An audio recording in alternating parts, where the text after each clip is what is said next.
Thème aux enchères est un jeu où savoir ne suffit pas. Pour gagner la partie, il faut une dose de bluff et de culot. De 3 à 12 joueurs et plus, Thème aux enchères est encore plus sympa en équipe de plusieurs joueurs. Le jeu comprend une boîte à thème de 45 cartes avec 90 catégories pour 270 thèmes à mettre aux enchères. Un timer à régler sur la valeur de l'enchère et dont l'unité dure environ 3 secondes. Et 2 ardoises pour le contrôle des réponses par les 2 experts.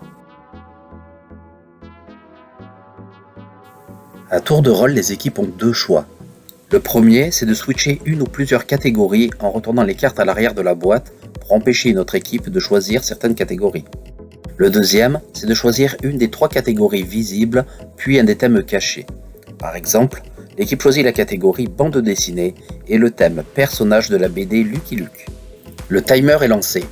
Les joueurs dans chaque équipe se consultent pour estimer secrètement le nombre de réponses qu'ils sont capables de citer en équipe. À la fin du timer, les équipes, sans ordre déterminé, peuvent annoncer à haute voix une enchère et surenchérir à volonté, même juste pour faire grimper les enchères.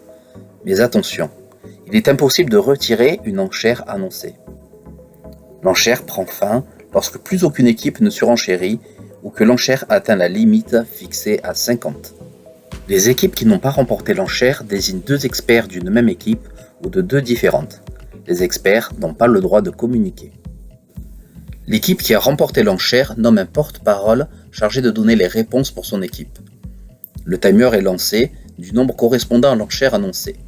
C'est parti. Le porte-parole doit avant la fin du timer citer un nombre de réponses égal à l'enchère annoncée.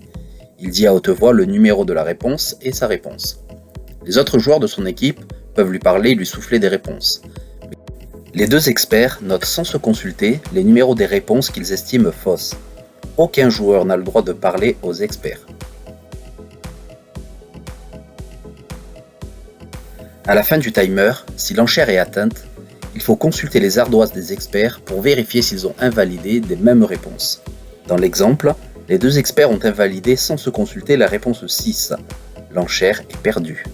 Si un seul des experts invalide une ou des réponses, elles ne sont pas invalidées. De plus, un point de bonus par numéro écrit par un seul expert est donné à l'équipe qui a tenté l'enchère. Les choix des experts sont incontestables et irrévocables, même en cas d'erreur ou d'oubli. N'hésitez pas pour plus d'informations à regarder les règles complètes sur idedejeu.fr.